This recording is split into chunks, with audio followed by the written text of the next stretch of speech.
SPIE Oscars. And congratulations to all colleagues whose accomplishments have been recognized here. I am deeply grateful to receive the gold medal from SPIE, a learned society that I began to consider as my professional home at the turn of the century. Even as a graduate student at the University of Utah, I was firmly multi-disciplinary. Shortly after taking up a postdoc position at Penn State, I was warned by mentors that academic nomads are not welcome to the learned societies. Well, SPIE turned out to be different. As I found out in 1998, I called SPIE Headquarters to propose a conference entitled Engineered Nanostructural Thin Films and Materials. That was for the 44th Annual Meeting of SPIE in July 1999. Now, not only was my proposal enthusiastically received, but I was also made the program chair of SPARC and Nanoscale Materials and Devices group of conferences. That was it. SPIE became my professional home.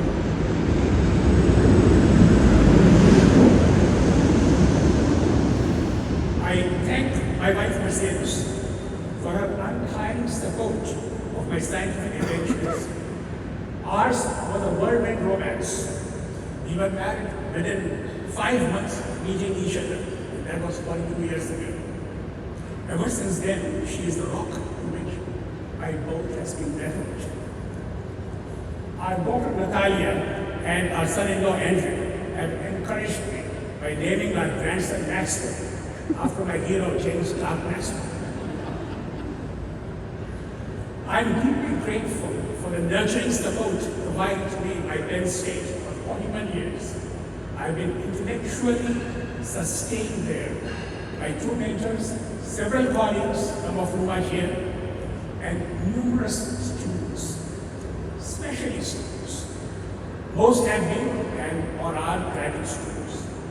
3 of mine are here: Dr. Venu Gopal, who graduated in 2000, Dr. Swintek in 2015, and Mr. Rahman will graduate maybe 3 years.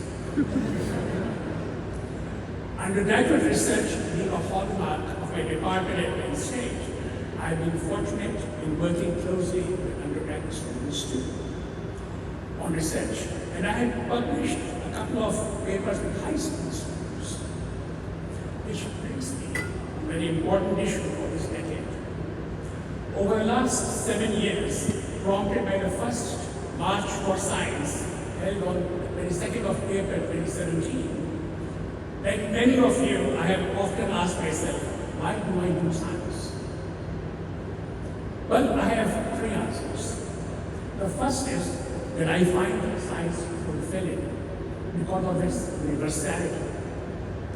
The second is that it is fun to dream up questions and find answers. And the third is that science is inextricably linked to the future. The best is yet to come. Students are the hemoglobin to which the oxygen of science requires to sustain us today and transport humanity to a better tomorrow. Imbued with that hope, but which is presently tinged with sorrow, I dedicate this gold medal to the tens of thousands of children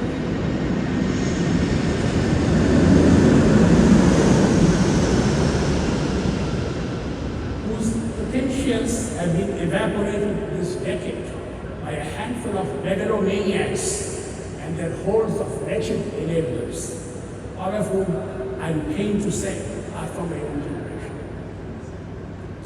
Thank you for the opportunity to speak to you of a concern that I feel very deep. Thank you again.